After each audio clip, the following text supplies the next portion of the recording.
Donc je m'appelle Noémie Tranchant, je travaille à la médiathèque de Pont-Saint-Martin depuis presque 13 ans déjà, avec d'autres collègues. Alors nous on a choisi de partager le livre L'homme aux 1000 visages de Sonia Kronlund. Sonia Kronlund, elle est productrice de l'émission Les Pieds sur Terre sur France Culture.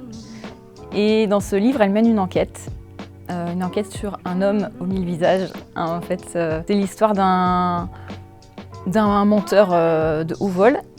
Tout commence quand elle est appelée par Marianne, c'est l'amie d'amie à elle, qui, sachant l'émission qu'elle présente sur France Culture, a envie de lui raconter sa vie.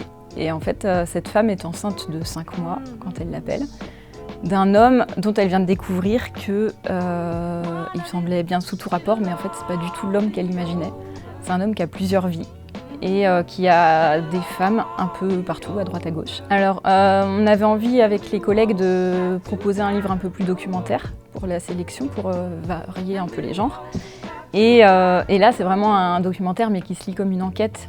Donc, finalement, le point de départ de l'histoire, c'est le témoignage de cette femme. Et après, Sonia Kronlund, avec son parcours de journaliste, elle va se prendre de passion pour ce sujet. Et pendant 5 ans, elle mène une enquête.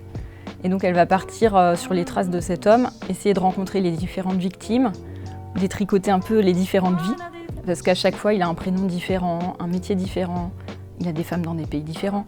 Et donc elle part sur ses traces pendant 5 ans, elle se fait accompagner d'un détective privé.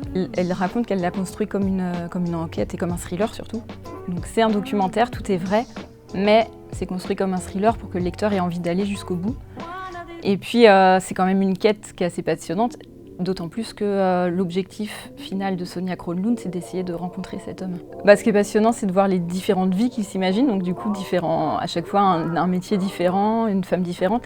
Et ce qui est intéressant, c'est de voir qu'il n'y a pas un parcours, un profil de victime, mais que finalement n'importe quelle femme aurait pu être victime de ce type-là, qui sait vraiment adapter son discours à la personne qu'il a face à lui et construire sa vie en fonction de la personne en face de qui il est.